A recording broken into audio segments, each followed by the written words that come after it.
보면은 좋죠. 나쁘지 않았습니다. 오늘 선물 없은 동시만기라서 좀 변동성이 좀 있었는데 코스피가 어쨌든 1.3% 정도 올라왔고 코스닥이 역시 마찬가지 한 1.3% 정도 마지막 동시효과 때 삼성전자가 마이너스권까지 내려왔다가 올라가는 게 조금 이제 마음에 걸리긴 했는데 뭐 동시효과 아니니까 변동성은 좀 있을 수 있습니다. 그리고 지수 자체는 괜찮았는데 사실은 저는 장익이 좋다는 느낌 못 받았어요. 왜 그러냐면은 지수 자체 1.3% 1.4%이 정도 올라가려면 어 개별주들이 한 지금 한 종목 상승 종목에 2,000 종목 가까이 되고 한 1,800 종목 이렇게 되고 하락 종목이 뭐 한 6, 700 종목 이 정도 돼야 되는데 상승 종목이 1,200 정확하게 얘기하면 1,294 종목 그리고 하락 종목이 1,120 한 23 종목 그러면은 상승 종목이 한 200 종목 남짓 많았다는 거예요. 이게 이 정도면은 뭐 한 코스피 코스닥 0.5에서 0.6% 올라가도 이 정도면 나옵니다. 그래서 생각보다 그렇게까지 장이 좋았나는 잘 모르겠다 말씀을 드려보고 싶고 일단 시장이 강한 거는 장전에 말씀드렸다시피 파월 얘기 오늘 하루 종일 들으셨을 겁니다. 뭐 하루 종일 들으셨을 건데 파월 의장이 이야기를 하다가 말 실수를 했죠. 기자가 질문을 했는데 그럼 금리 인상 없는 겁니까? 그렇지 않고 내라고 했다가 그렇지 않고 상황에 따라서 금리 인상할 수 있다 이렇게 얘기를 했는데 그걸 보면서 시장 참가자들이 생각을 한 거죠. 금리 인상 없구나 이렇게 생각을 하는 거죠. 그래서 이제 금리 인상은 없고 금리 인하만 남아 있는 거구나 이렇게 생각을 하게 됐죠. 그게 이제 가장 컸다고 생각이 되고 그래서 이제 점도표를 보니까 다음 점도표까지 약 세 번 정도의 금리 인하가 지금 예상되고 있는 사항입니다. 그래서 기존에는 점도표에서 5.1까지 찍었었거든요. 근데 실제로는 점도표를 넘어서 5.25에서 5.5까지 올라왔잖아요. 금리가. 근데 4.6까지 내려갔습니다. 그럼 5.5에서 4.6까지 내려가려면은 한 세 번 정도는 최소한 내려야지 된다. 계산이 나온다. 그렇게 이제 이야기가 나오면서 어제 미국 시장은 워낙에 폭등을 했고 근데 좀 다른 거는 미국 시장은 장중에 딱 계속 흐르다가 파월 의장 연설 끝나고 훅 뛰었거든요. 근데 그리고 뛴 게 이제 장 막판까지 이어졌는데 우리나라 같은 경우는 뭐 보시면 분봉인데 장초에 갭상승하고 계속 밀었어요. 밀다가 마지막에 동시효과 때 끌어올리고 그리고 코스피도 한번 볼까요? 지금 방금 보여드린 건 코스닥이었고 코스피도 마찬가지 계속 밀다가 마지막에 동시효과 때 끌어올린 거예요. 그러니까 수급적으로 나쁘진 않았어요. 보면은 오늘 외인 기간 양매수 들어왔는데 코스피, 코스닥 외인 기관이 1,300억 정도 매수를 했고 코스닥은 양시장 양 주체 합쳐가지고 4,300억 정도 매수. 선물에서는 뭐 외인이 사고 기관이 좀 팔았는데 수급적으로도 괜찮았어요. 근데 개인들이 어 글쎄요 투심이 안 좋을 수도 있고 올라온 김에 파는 개인들의 물량들이 좀 많지 않았나. 물론 여기서 여러 가지 이유를 들 수 있습니다. 첫째는 양도소득세 회피 물량. 오늘 그럼 개인은 오늘 선물에서 개인이 845억 그 코스닥에 4,100억이니까 코스닥 선물 합쳐가지고 5천억 그리고 코스피에서 1,300억이니까 지금 오늘 개인이 1조 8천억 판 겁니다. 그러면 이렇게 판 이유는 제일 중요한 거는 투심이 안 좋은 거예요. 그러니까 손실 보다가 손실 폭이 좀 주니까 혹은 본절주 옵니까 던지는 매도량이 컸다라고 볼 수 있고 둘째는 대주주 양도 소득세 회피 물량 만약에 이거라면은 저는 긍정적으로 봅니다. 왜냐하면은 양도소득세 회피 물량이 장 막판 저기 연말에 나온다는 얘기는 연초에는 다시 매수세가 들어온다는 얘기잖아요. 그렇기 때문에 절대 저는 양도소득세 회피물, 양도소득세를 줄이는 걸 되게 부정적으로 저는 보는 입장이잖아요. 방송에서도 설명을 드렸지만은 양도소득세 현재 대주주 기준 10억 이거를 30억으로 늘리면은 결국은 이게 결국은 부자감세 아닙니까? 그러면은 여기에 대해서 세수 부족한 거 지금 세수 부족이잖아요. 세수 부족 그러면은 이거 교통비 교통이라든지 가스 전기 그러니까 웃기는 거는 그 뭐라 그럴까요? 언론에서 계속 그 가스비 전기세 현실화한다는 얘기 하는데 현실화 이야기하는데 실제 가스나 전기 교통 이런 거는 일반 복지예요. 일반 복지 모두에게 적용되는 일반 복지 형태예요. 그래서 나라에서 지원을 해주는 겁니다. 근데 세수가 부족하니까 현실화 시킨다는 겁니다. 현실화라고 얘기하지만 현실화라고 얘기하지만 그냥 복지를 줄이는 거예요. 왜? 부자 감세 때문에.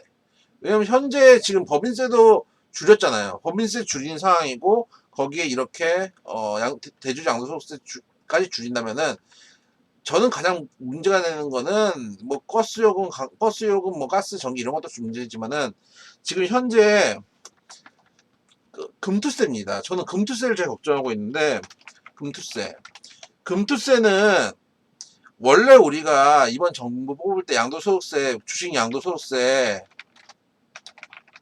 철폐한다 그래가지고 뽑으신 분들도 있으실 거예요. 주식 하시는 분들은. 근데 주식 양도소득세가 세 이름을 싹 바꿉니다. 금융투자소득세 이름을 바꿉니다. 그런 다음에 이거를 2년 유예합니다. 그래서 이거 25년에 재개됩니다. 그러니까 이 금융투자 소득세에 대한 법안은 이미 있어요. 그렇기 때문에 2년 유예인데 1년 지나갔고 이제 25년에 재개돼요. 근데 만약에 이 대주주 양도소득세 기준 때문에 주식으로서 이 계정에서 나오는 세금이 준다면은 이거 더 이상 유예 안 시켜주고 때릴 수도 있어요. 이건 뭐예요? 일반 과세예요. 모두가 다 과세를 받는 거예요. 그렇기 때문에 그 통상 부자들에게 세금을 많이 걷어서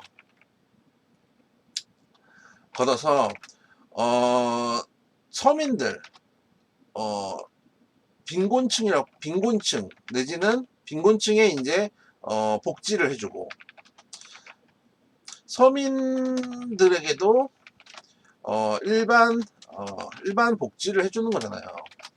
여기는 이제 정말로 취약계층이라고 빈곤층이라고 하면 그렇네요. 취약계층 복지를 해주고 서민들에게도 일반 복지가 들어가는 건데 이게 이제 줄어들고 세금 걷는 게 줄어들고 이쪽 복지는 줄어든다는 얘기는 버스 요금 올라가고 가스 요금 올라가고 전기세 올라가면 일반 복지가 줄어든 거예요. 그러면은 이게 결국은 우리나라에서 문제가 되는 양극화가 심화되는 겁니다. 그렇기 때문에 오히려 저는 금투세가 만약에 지금처럼 금투세 회피물량 나오죠. 그러면은 생각보다 종목이 안 올라갈 수 있어요. 그러면 어떻게 돼요? 1월 초에 물량 들어옵니다. 공매도랑 다릅니다. 공매도는 1년 내내 때리는 거고 대주주 양도소득세는 1월 초에 다시 매수세 들어올 겁니다. 그러면 요 구간만 잘 넘어가면 1월 초에 다시 랠리하면 돼요. 여러분들 단타 치니까 갖고 그렇게 생각하지만은 이거 내년 그냥 좋은 종목들 오늘 좀 빠지고 했어도 내년 초까지 가져가겠다 하시면 되는 겁니다. 어려운 얘기가 아니에요. 그렇고 그래서 오늘 개인들의 매물이 좀 많이 나가지 않나 싶고 일단 어제 파월 그 점도표가 다시 찍힌 다음에 페드와치가 바뀌었습니다. 확 바뀌었는데 내년 3월에 이제 12월 FOMC 끝났잖아요. 그럼 내년에는 1월 있고 3월 있고 5월 있고 5월 7월, 6월, 7월, 그리고 7월 아니다. 6월, 7월, 9월, 6월, 7월, 9월, 11월, 12월. 내년에 이제 그 FOMC입니다. 몇 개냐? 8개 맞나? 하나, 둘, 셋, 넷, 다, 일곱, 여덟. 맞습니다. 내년 1월에는 금리 동결이 아직도 유력하고요. 내년 3월에는 금리 인하 쪽입니다. 이제는. 근데 어제까지만 해도 금리 인하 가능성 39%였는데 하루 만에 72% 올라갔어요. 근데 이게 내년에 8번 FOMC가 예상돼 있단 말이에요. 그 중에서 지금 점도표대로 하려면은 3월에 일단 한번 해야 되고요. 지금 점도표대로 한번 볼게요.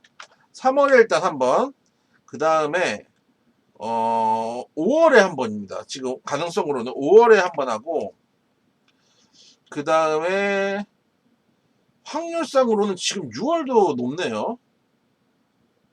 6월도 높네요. 6월도 높아요. 지금 페드와치는 지금 4번, 5번, 지금 페드와치 상으로 보면 지금 제가 어제 거 한번 오늘 봤는데, 페드와치는 지금 내년 9월에 4%대까지 보고 있어. 4에서 4.25. 그럼 한 너댓 번을 금리 인하를 해야 된다는 얘기거든요. 보니까 다 동그라미네. 페드와치는 이렇게 돼 있거든요. 지금 페드와치 시장 예상이 이런데, 만약에 이렇게 해서 매달 금리 인하하잖아요. 이런 경기 침체입니다. 그래서 저는 내년 예상을 일단 상반기는 좋게 봅니다. 근데 요즘 그 증권사에서 나와서 내년 전망을 하잖아요, 슬슬 이제. 근데 내년의 전망이 대부분 내년 전망하는 걸 보니까 요즘 상저하고가 되게 유행인데, 저는 반대인 것 같아요. 상고하저일 가능성이 높다고 보거든요. 일반적으로. 저는 상고하저 가능성. 상고하저 아니면은 상고하고입니다. 내년에 금리 인하 기대감이 금리 기대감으로 상반기에는 괜찮을 것 같은데, 만약에 정말 페드와치처럼 3월에 금리 인하하고 5월에 인하하고 6월에 인하하고 7월에 인하하고 이렇게 되면은 매달 이런 식으로 인하한다고 얘기가 나오면은 그건 경기 침체가 일어났을 때 이렇게 하는 거예요. 그렇기 때문에 이거는 좋은 시그널이 아니에요. 원래 금리 인하는 경기 침체가 있을 때 하는 겁니다. 코로나 때 한 것도 마찬가지죠. 경기가 죽으니까 금리 인하 급하게 하는 거랑 똑같아요. 지금이 고금리니까 적당하게 돌리는 정도는 괜찮지만, 매달 이런 식으로 매 FOMC마다 금리 인하를 하는 게 지금 시장 컨셉인데, 보니까 그렇네요. 어제 바뀌어가지고 보시면은 지금 현재 525에서 550이거든요. 3월에 지금 하나 내립니다. 500에서 525로. 5월 보면은 475에서 500으로 또 한 번 내립니다. 두 번이죠. 6월에 보면은 450에서 475로 또 한 번, 세 번이죠. 7월에 가면은 425에서 450, 네 번입니다. 그리고 9월 때 가니까 400에서 425, 다섯 번. 그리고 11월에는 6번까지 지금 나오고 있어. 확률상으로. 이러면 경기 침체예요. 그래서 만약에 일단은 금리 인하 기대감으로 내년 상고고, 둘째는 만약에 이런 식으로 페드와치처럼 이런 식으로 한 5번, 6번 금리 인하가 일어난다? 이럴 때는 경기 침체. 그러면은 하반기에 증시가 안 좋을 가능성. 그리고 우리나라는 더욱이 하반기에 이벤트들이 있어요. 그러니까 글로벌 이벤트는 더욱이 내년에 하반기에 미국 대선 있잖아요. 근데 만약에 트럼프가 지금 지지율이 높잖아요. 트럼프가 지지율을 유지한다면 이런 악재도 있죠. 트럼프가 되면 세계 경기 부러진다고 지금 다들 생각하고 있으니까. 거기다가 우리나라 어떻게 있어요? 우리나라 이벤트 내년에 하반기에 공매도 재개. 공매도 규제가 완벽하게 된 다음에 공매도 재개를 하면 모르겠는데, 지난번에 제가 라방할 때 설명드렸지만은 금통이나 한국거래소나 예결 뭐 그런 데는 지금 관심이 없어요. 공매도 규제를 안 하려고 지금 하고 있어요. 그래서 제가 설명드렸잖아요. 시스템적으로 현실적으로 힘들다, 기관들 비용이 많이 든다, 이런저런 핑계로 안 할 핑계를 지금 찾고 있거든요. 그러면은 대책 없이 공매도가 재개될 수 있어요. 실제로 대책이 없었는데 마치 대책을 세운 것처럼 하면서 공매도가 재개될 수 있어요. 그러면 이거 매물이 나올 거 아니에요. 그리고 둘째 뭐예요? 아까 말했던 금투세. 금투세 유예가 확정되지 않으면은 내년 하반기부터 또 밀리기 시작할 거예요. 왜냐면 여기서 금투세 내느니 미국 시장 가지, 이런 생각들 많이 한단 말이에요. 그때 우리나라 이벤트들이 또 남아 있어요. 그렇기 때문에 상고하저 내지는 아예 이거를 정말 그냥 빼도 마치선 5번 6번 금리 인하지만은 실제로는 싹 날리고, 실제로는 정말 2번에서 한 3번 정도 3번 정도 하고 금리 인하 멈추고 그 다음에 나스닥이 신고가 돌파하면은 그냥 못 갔던 우리 주식이 후발로 올라가는, 이게 이제 제일 나이스한 거죠. 그거는 이제 내년에 상반기에서 하반기쯤에는 고민할 문제다. 어쨌든 오늘 시장 올라갔는데 개인 매물이 워낙 많이 나왔고, 금리 인하가 지금은 시장에서 좋아 보이지만은 이걸 어떻게 언제까지 좋게 해석할지는 좀 지켜봐야 될 문제다 정도로 오늘 시장을 보고, 시장이 지수는 좋았지만 생각보다 많이 올라간 종목들은 없더라. 상승 종목, 하락 종목들이 200개 정도밖에 차이가 안 나더라 정도로 말씀을 드려보도록 하겠습니다.